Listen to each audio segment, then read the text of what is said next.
Hello everyone, आप सबका स्वागत है हमारे एपेक्स क्लासेस एडुटेक में। और आज हम पढ़ रहे हैं प्रत्यावर्ती धारा का लेक्चर नंबर 8।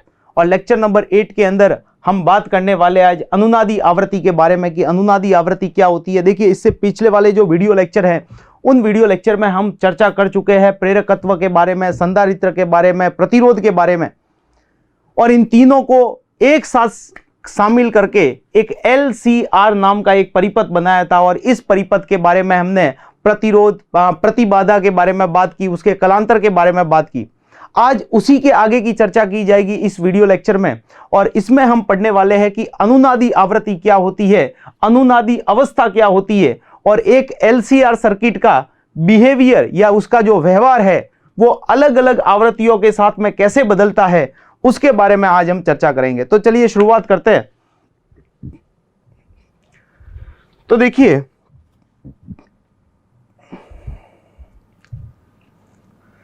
अगर LCR परिपथ की बात करें तो LCR परिपथ के लिए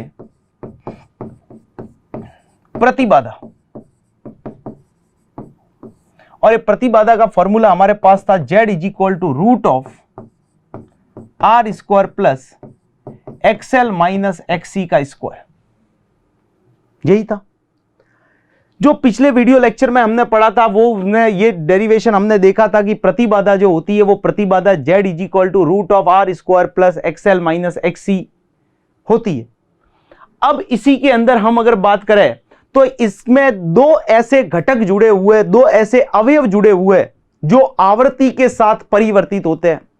अब आप कहोगे कौन से दो अवयव है, तो ध्यान दीजिए, यहां पे एक तो होता है प्रेरकत्व, यह प्रेरणीय प्रतिघात है जिसको प्रेरकत्व के लिए बताया जाता है। और ये C किसको शो करता है, तो यह करता है धारिता को, संधारित्र के लिए प्रदर्शित किया जाता है। तो जरा ध्यान दीजिए, अगर XL की आप बात करोगे तो XL इज इक्वल टू आपके पास में होता है omega multiply with L। XL क्या होता है बच्चों, ओमेगा मल्टीप्लाई विद L होता है। और ओमेगा को आप लिख सकते हो 2πf। तो ये बेसिकली लिखा गया omega XL is equal to 2πfL। जरा ध्यान से देखिए, अगर मैं आवृत्ति बदलूं, प्रत्यावर्ती धारा का जो स्रोत है उससे आवृत्ति चेंज की जाए, तो अगर आवृत्ति बदलूं तो XL का मान परिवर्तित होगा, बदलेगा। क्योंकि यहां पे ध्यान से देखा जाए तो XL समानुपाती F आ रहा है। डेरिवेशन से ये अच्छे से समझ में आ रहा है, XL जो है वो F के समानुपाती आ रहा है। मतलब जैसे जैसे आवृत्ति आपकी बढ़ेगी वैसे वैसे XL का मान भी क्या होगा, बढ़ेगा। मतलब आवृत्ति पे डिपेंड कर रहा है। ठीक उसी तरीके से अगर XC को अगर बड़े ध्यान से देखो तो XC भी हमने पढ़ा है कि XC इज इक्वल टू होता है 1/ωc। और ओमेगा को आप क्या लिख सकते हो, तो ओमेगा को लिख सकते हैं 2πfc। क्या लिखा जा सकता है, 2πfc लिखा जा सकता है। जरा ध्यान से देखिए, F क्या है, F आवृत्ति है। तो अगर इसके लिए मैं फॉर्मूला लिखूं तो यहां से मेरे को समझ में आ रहा है कि XC जो है वो व्युत्क्रमानुपाती F है। XC क्या है, व्युत्क्रमानुपाती F है। मतलब आवृत्ति बढ़ेगी तो XC का मान घटेगा। ये दो बातें बता रहा है। लेकिन प्रतिरोध जो है वो आवृत्ति पे निर्भर नहीं करता। प्रतिरोध जो है वो उसका कोई लेना देना नहीं होता। आवृत्ति चाहे बड़ा हो, चाहे कम करो, चाहे कांस्टेंट रखो, जो प्रतिरोध है वो प्रतिरोध जो है वो फिक्स रहता है। लेकिन XL और XC दोनों आवृत्ति के साथ में क्या होते हैं, परिवर्तित होते हैं, बदलते रहते हैं। तो XL और XC जब आवृत्ति के साथ बदलते हैं तो उसके लिए हम XL और XC को इस रूप में निरूपित करेंगे। तो अगर ग्राफ की बात की जाए कि XL और XC का ग्राफ कैसे बनेगा, तो यहां पे मैं इसके दो भाग कर रहा हूं। एक तरफ मैं XL की बात करता हूं तो XL जो है वो समानुपाती F है, और दूसरी तरफ बात की जाए तो XC व्युत्क्रमानुपाती F है।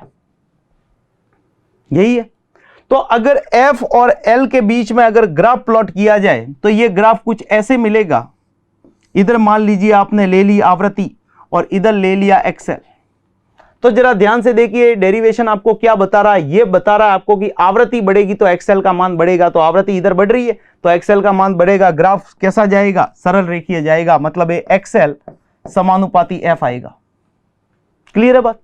उधर की ओर जरा ध्यान दीजिए, अगर इस वाले डेरिवेशन में देखा जाए तो ये F और XC के बीच में अगर ग्राफ लिखा जाए तो ये XC है और ये F है।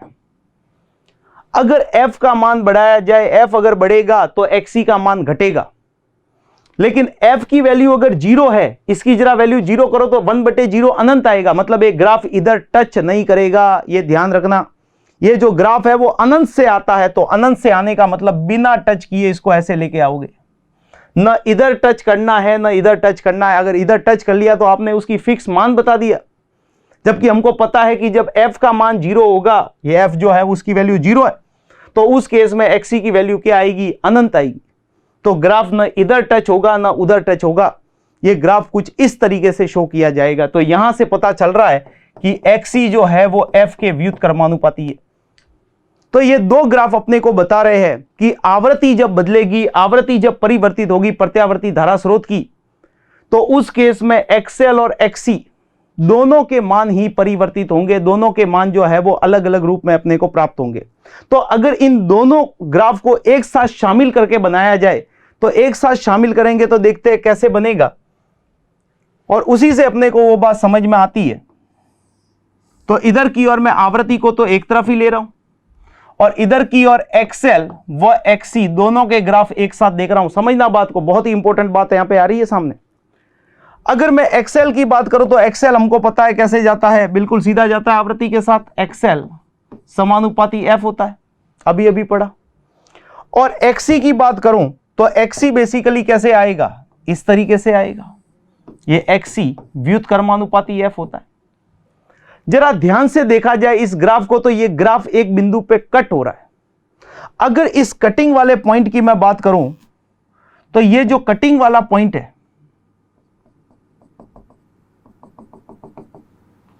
ये वाला, यहां पर अगर ध्यान से देखा जाए तो XC का मान कम हो रहा है, XL का मान बढ़ रहा है। इस वाले पॉइंट के ऊपर XC और XL दोनों बराबर हो जाएंगे।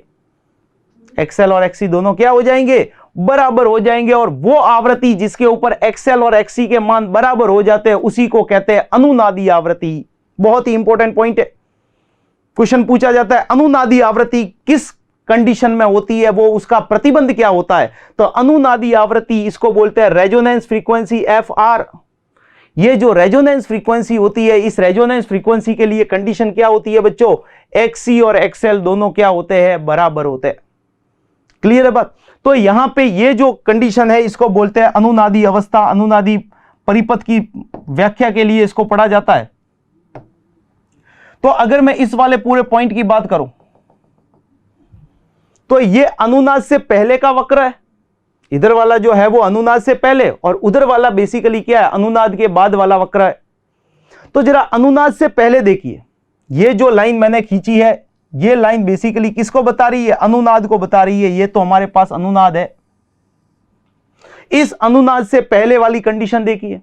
तो अनुनाद से अगर पहले देखा जाए तो किसी भी आवृत्ति के लिए ले लो, मान लो यहां पे मैंने आवृत्ति ले ली, तो इस आवृत्ति के ऊपर XL का मान तो कम है, ये XL वाला ग्राफ है ना, लेकिन उसी के बीच में अगर XC को देखा जाए तो XC आ रहा है ज्यादा। मतलब अनुनाद से पहले आप हर किसी पॉइंट पे देखो, ये ब्लैक वाली लाइन जो है वो इस ब्लू वाली लाइन से ज्यादा वैल्यू वाली है। मतलब अनुनाद से पहले आपका जो सर्किट होता है, जो परिपथ होता है, उस परिपथ का व्यवहार कैसा होता है। तो अनुनादी परिपथ से, अनुनादी अवस्था से पहले अगर देखा जाए तो अनुनादी अवस्था से पहले आपका धारितीय प्रभुत्व होता है। प्रभुत्व का मतलब समझ में आ रहा है, प्रभुत्व का मतलब बेसिकली क्या हो गया, प्रभाव। कि उस समय प्रेरकत्व की तुलना में संधारित्र के ऊपर जो वोल्टेज का प्रभाव रहेगा वो प्रभाव क्या होगा, ज्यादा रहेगा। तो अनुनाद से पहले आपके सर्किट का बिहेवियर कैसा होता है, धारितीय प्रभुत्व होता है, क्योंकि धारिता का मान ज्यादा रहता है, XC का मान ज्यादा रहता है, धारितीय प्रतिघात का मान ज्यादा रहता है। अगर बात की जाए इस अनुनाद से बाद वाले की, तो अनुनाद से अगर बाद वाले की बात की जाए तो अनुनाद के बाद में देखा जाए तो ये ब्लैक लाइन कम हो रही है और ब्लू वाली लाइन बढ़ रही है। मतलब प्रेरणीय प्रतिघात ज्यादा होता है। तो अनुनाद के बाद में आपके सर्किट का जो बिहेवियर है वो बेसिकली प्रेरणीय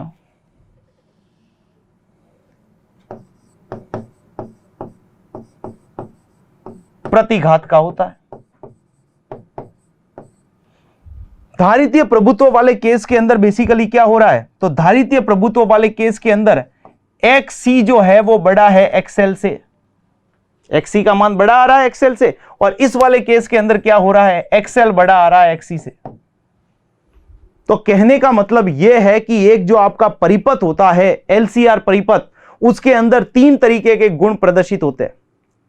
अगर बात की जाए अनुनाद से पहले, तो अनुनाद से पहले C का मान बड़ा होता है L से, तो धारितीय प्रभुत्व ज्यादा होता है।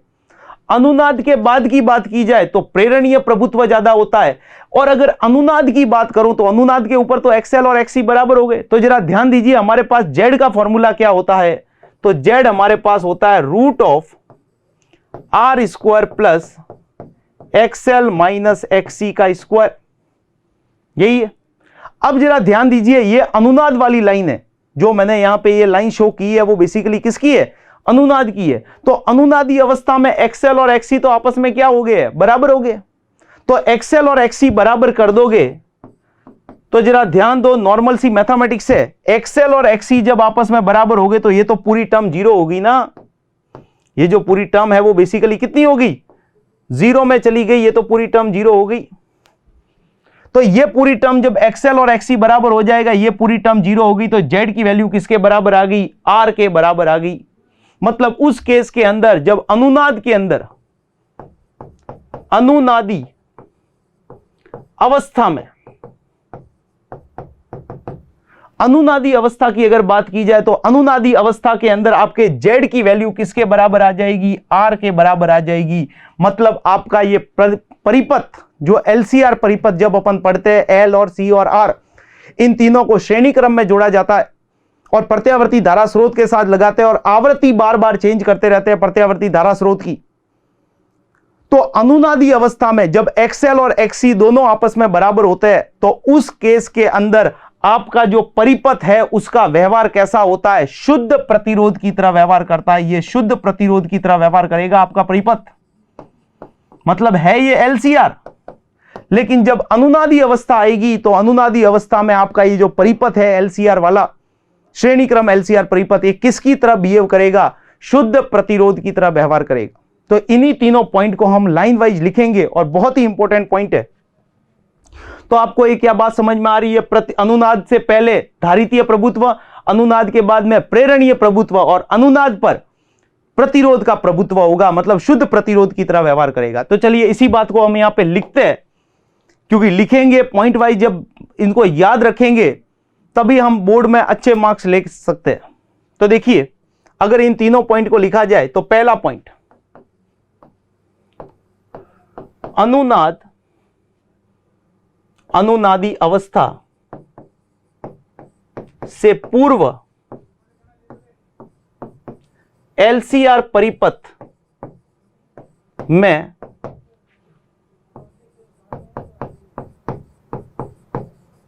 धारितीय प्रभुत्व होता है। और ऐसा क्यों होता है, क्योंकि XC बड़ा होता है XL से। XC क्या होता है बच्चों, बड़ा होता है किससे, XL से। दूसरी बात, अनुनादी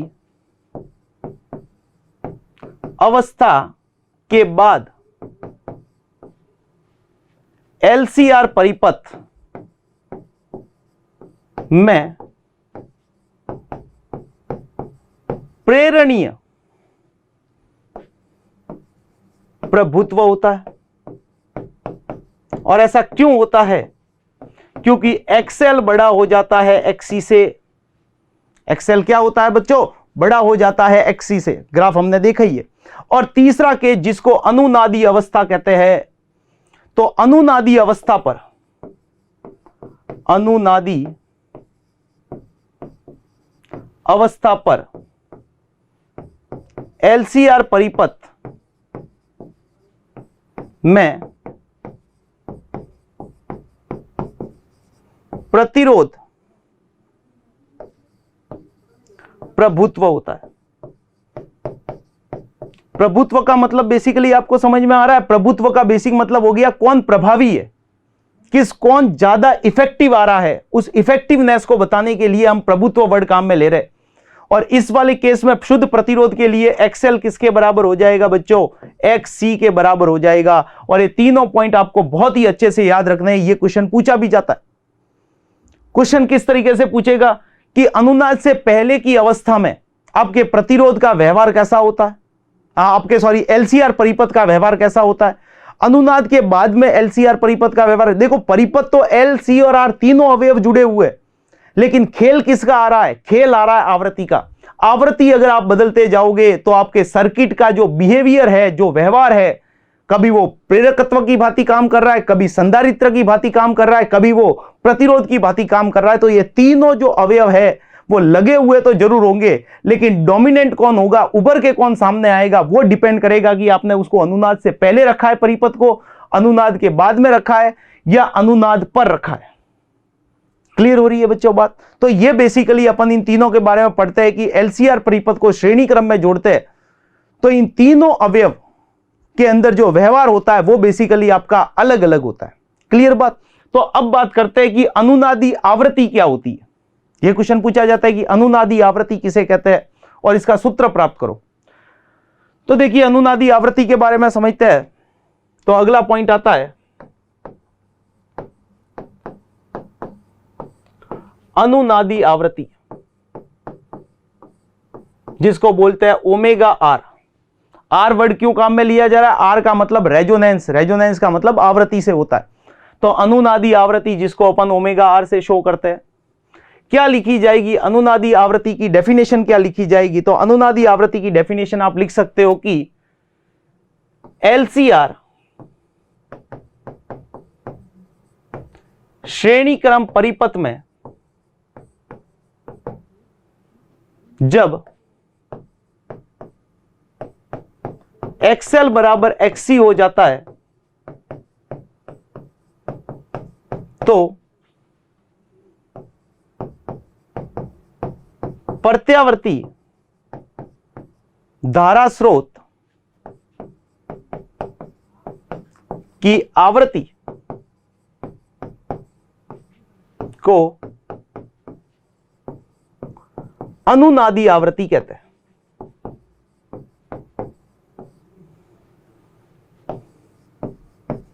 ठीक है बच्चों? तो बेसिकली अनुनादी आवृत्ति अगर आपको पूछा जाए कि अनुनादी आवृत्ति किसे बोला जाएगा, तो अनुनादी आवृत्ति के बारे में क्या बात बोलोगे कि अनुनादी आवृत्ति होती एलसीआर परिपथ की है, और एलसीआर परिपथ में भी कब? जब एक्सएल का मान एक्ससी के बराबर हो जाए, क्योंकि ये दोनों अवयव, एक तो आपका प्रेरकत्व ऐसे, ये प्रेरकत्व एल और एक संधारित्र सी, ये दोनों ही आवृत्ति पे डिपेंड करता है। अगर यहां पे आपने जो प्रत्यावर्ती धारा स्रोत लगा रखा है, अगर इस प्रत्यावर्ती धारा स्रोत की आवृत्ति कम ज्यादा की जाए तो इन दोनों के अक्रॉस जो वोल्टेज है वो वोल्टेज भी परिवर्तित होता जाएगा, और इनका वोल्टेज परिवर्तित हो गए एक ऐसी आवृत्ति आपने सेट कर दी कि उस आवृत्ति के ऊपर एल और सी दोनों के वोल्टेज भी बराबर हो गए। तो वोल्टेज बराबर हो गए तो अपने आप ही एक्सएल और एक्ससी दोनों क्या हो जाएंगे? बराबर, क्योंकि वोल्टेज वीएल बराबर क्या होता है? आई इंटू एक्सएल, और वीसी इक्वल टू क्या होता है? आई इंटू एक्ससी। धारा तो दोनों में सेम जा रही है, धारा से तो कुछ आइडेंटिफाई होगा नहीं ये दोनों, क्योंकि इसमें जो धारा जा रही है वही धारा इसमें जा रही है। लेकिन बात किसकी आ रही है? बात आ रही है वोल्टेज की। अगर ये दोनों वोल्टेज बराबर हो गए तो जरा ध्यान दीजिए, जब वोल्टेज बराबर हो गए तो एक्सएल और एक्ससी दोनों आपस में क्या हो जाएंगे? बराबर हो जाएंगे, क्योंकि धारा तो दोनों में सेम है। तो कहने का मतलब यह है कि आवृत्ति, अनुनादी आवृत्ति वो आवृत्ति है जिसके ऊपर एलसीआर परिपथ, उसका बिहेवियर कैसा हो जाता है? एक प्रतिरोध के जैसा बिहेवियर हो जाता है, वो एक प्रतिरोध की तरह व्यवहार करता है। आपका परिपथ किसकी तरह व्यवहार करता है? प्रतिरोध की तरह व्यवहार करता है। तो वो प्रतिरोध की तरह ही व्यवहार करने के बारे में अपन बात कर रहे हैं। तो अनुनादी आवृत्ति ओमेगा आर। सब्सक्राइब करें हमारा Apex classes Edutech YouTube channel, साथ ही बेल आइकन को क्लिक करना बिल्कुल ना भूलें, ताकि आगे आने वाले सभी यूट्यूब वीडियोस की अपडेटेड नोटिफिकेशंस सबसे पहले आपको मिले। Apex classes Edutech, subscribe now.